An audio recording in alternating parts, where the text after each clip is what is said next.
नवीन वर्षाच्या स्वागतासाठी गुरु पंडित रविशंकर यांच्या आर्ट लिव्हिंग परिवारातील 100 महाविद्यालयीन तरुण तरुणींनी सायंकाळी 4 वाजेपासून पहाटे 4 वाजेपर्यंत अहमदनगर शहरातील महापालिका तसेच 3 बसस्थानक, सार्वजनिक तसेच झोपडपट्टीमधील 450 शौचालयांची स्वच्छता केली आहे।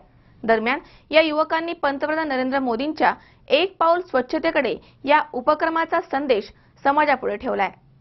एकीकडे नव्या वर्षाचं स्वागत, नाच गाणे, संगीत पार्ट्या, खाणेपिणे, फटाक्यांची आतिषबाजी आणि मौज मजा करून होत असताना 100वर महाविद्यालयीन युवक युवतींनी मात्र पंतप्रधान नरेंद्र मोदींच्या एक पाऊल स्वच्छतेकडे हा उपक्रम राबवून समाजापुढे एक अनोखा आदर्श ठेवलाय। आध्यात्मिक गुरु पंडित रविशंकर यांच्या आर्ट लिव्हिंग परिवारातील 100 महाविद्यालयीन तरुण तरुणांनी सायंकाळी 4 ते पहाटे 4 वाजेपर्यंत 12 तास अहमदनगर शहरातील महापालिकेची तसेच 3 बसस्थानकातील सार्वजनिक झोपडपट्ट्यातील 450 शौचालये आणि मुताल्यांची साफसफाई केली आहे। त्याचप्रमाणे 5 ते 6 किलोमीटर अंतरावरच्या रस्त्यांवरील केरकचरा देखील साफ केला आहे। जिथे शौचालयामध्ये जास्त घाण असते तिथे वापर करायला लोक तयार होत नाहीत। अशा वेळी महिलांची कुचंबणा होते। नाईलाजाने त्यांना उघड्यावर शौचास बसावं लागतं। या तरुणांच्या उपक्रमामुळे आता भगिनींची गैरसोय दूर होण्यास मदत होणार आहे।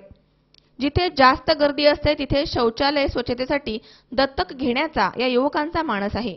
तसेच अहमदनगर शहराच्या स्वच्छतेबाबत देशामध्ये 256वा क्रमांक लागतो। तो पहिल्या क्रमांकावर आणण्याचा आर्ट ऑफ लिव्हिंग अंतर्गत नेतृत्व विकास प्रशिक्षण कार्यक्रमाचा संकल्प आहे। शहरवासियांनी त्यांना खंबीर साथ देऊन सहभागी होण्याची त्यांची अपेक्षा आहे। आज आम्ही आर्ट ऑफ लिव्हिंग अंतर्गत पूर्ण नगर शहर 3ऱ्या वर्षी नगर शहरामध्ये ना दारू ना गांजा ना चरस, चला नगर शहराला करू स्वच्छतेची आरस ह्या ब्रीदवाक्याखाली आज अभियान राबवत आहोत। आज आम्ही दिवसभरामध्ये 4 रात्री संध्याकाळी 4 ते पहाटे 4 असं 12 तासाचा आम्ही हा उपक्रम राबवत आहोत। जवळपास 100च्या आसपास आमचे विद्यार्थी आहेत। ह्या अभियानामध्ये आम्ही जनरली असे काही टॉयलेट्स स्वच्छ करतोय की ज्या टॉयलेट्सकडे खाली स्वच्छता केली जाते, पण बऱ्यापैकी महिलांना जायला तिकडे अडचण होते आणि महिला दुसरीकडेच कुठेतरी जातात।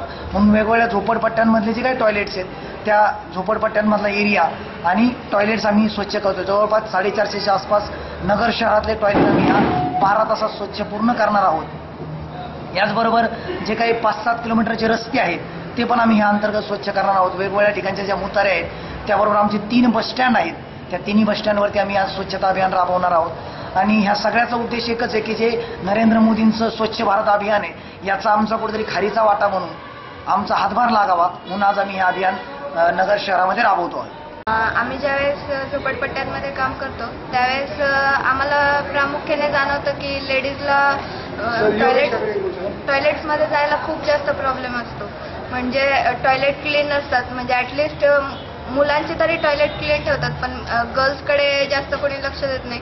तर त्याच्यामुळे आम्ही हा उपक्रम राबवला आणि त्या अंतर्गत महिलांना खूप जास्त फायदा होतोय ह्या सगळ्या गोष्टीचा। आणि तुला कसं वाटतं हे सगळं करून? आम्हाला हे सगळ्या गोष्टी करून खूप आनंद होतोय की आम्ही कोणाच्या तरी उपयोगी पडतोय म्हणजे। आणि एक नरेंद्र मोदींचं जे आहे एक पाऊल स्वच्छतेकडे, त्याच्यासाठी आम्ही काहीतरी हातभार लावतोय याचा खूप जास्त आनंद होतो। आणि हा उपक्रम राबवून जी मनाला शांती आणि जे समाधान लाभतं ते समाधान कुठेच लाभत नाही। इव्हन असं वाटतं की आपण हे समाजासाठी आपण काहीतरी उपयोगी ठरतो।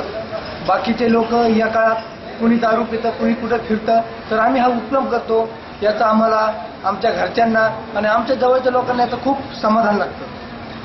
हाच उपक्रम आम्ही न्यूयॉर्क कॉलेजमध्ये पण हा उपक्रम केलेला आहे आणि आम्ही या लोकांनी जर आम्हाला साथ दिली नगरकरांनी तर आम्ही नगरकरांचा चेहरा बदलण्याचं आमचं स्वप्न आहे, तो आम्ही निश्चितच बदलू। ना दारू ना गांजा ना चरस, चला नगर शहराला करू स्वच्छतेची आरास हे स्वच्छतेचे ब्रीद अंगीकारून या तरुणांनी 2016 या सरत्या वर्षाला निरोप देऊन 2017 या वर्षाचं स्वागत रात्रभर स्वच्छता करून केलंय। आणि या कार्यामधनं एक अनोखा संदेश देण्यात आलाय जो प्रेरणादायी आणि अंतर्मुख करायला लावणार आहे हे मात्र नक्की। स्वराज खोबरे, C24 तास, अहमदनगर।